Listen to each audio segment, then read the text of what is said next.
Господин президент, наближава края на годината. Шансовете на България за пълноправно влизане в шенгенското пространство увеличават ли се? Аз подписах указа закона, с който се обнародва решението на мнозинството само да се откаже от наложената от тях енергийна вноска за транзит на газ.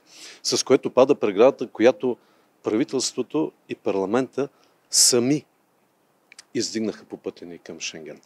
И осъзнаването на нелепата политика на управляващите, която декапитализира Булгартрансгаз, която не вкара една стотинка в бюджета, но за сметка на това ни злепостави като ненадежден партньор в Европа. За съжаление, не е в резултат на самоосъзнаване, а на дипломатически скандал и натиск от страна на Унгария. И в тази връзка управляващите все още дължат обяснения за ощетяването на националния интерес и за саботиране на пълноценната ни европейска интеграция, за което аз предупредих веднага с налагането на тази вноска и я дадох на Конституционният съд.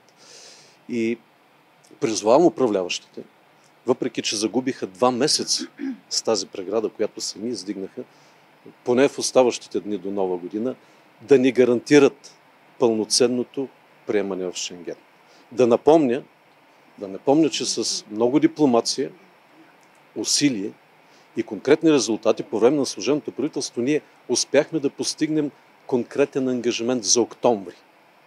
За съжаление, този импулс не бе развит, а напротив, както видяхте, сами се издигаха бариери по този път. И нека не забравяме нещо важно, че политическото лицемерие има висока цена. Господин президент, и тази цена не се плаща от политиците, от гражданите, от бизнеса. Вие си спомните много добре, че съвсем доскоро лидерите на Продължаваме промяната и Демократична България се надпреварваха да тръбят, че Борисов и Пеевски са корупция, мафия и задкулисие. И трябва да бъдат държани далече от властта, ако искаме да бъдем демократична и правова държава, пълноценно интегрирана в Европа. Днес те управляват заедно, изнасилват Конституцията заедно и заедно ще ли да ни спасяват от корупцията. Това е толкова зловонно, че миризмата стига и до онези, които търсят всеки повод да ни спънат за Шенген. Коментираме промените в Конституцията и по-специално двойното гражданство, което вече е разрешено за министри и депутати, и орязването на възможностите ви при съставянето от служебен кабинет. Аз искам да благодаря на вас, медиите, че проявихте старание, издирихте какво съм казал преди повече от 4 години за двойното гражданство. И ви благодаря за това, че изкарахте какво съм казал, защото вие правите ли разлика между приобщаване на българи по рождение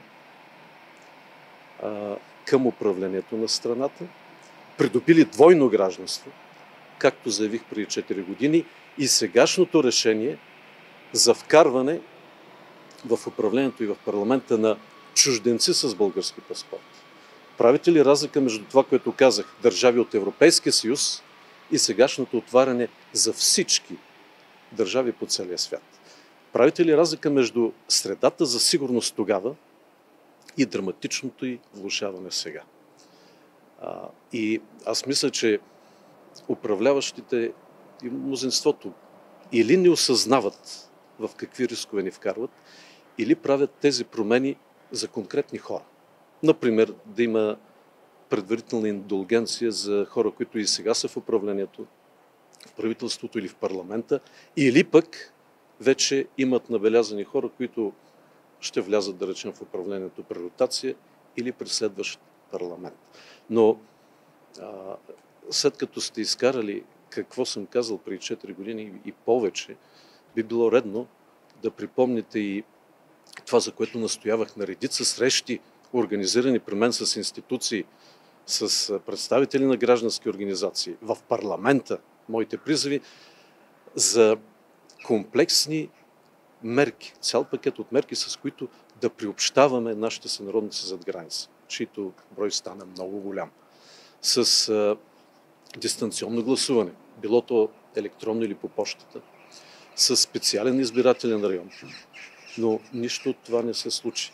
И виждате какво става. Докато в Европа вече държави ограничават миграционната си политика, предоставянето на гражданство в резултат на оценка на геополитическите промени, ние тепърва правим обратното. Ние широко отваряме вратите за чужденци с български паспорти и в управлението, и в парламента на страната. Как ще работите с управляващите, след като вие орязаха правомощията във връзка с служебните кабинети тук нататък?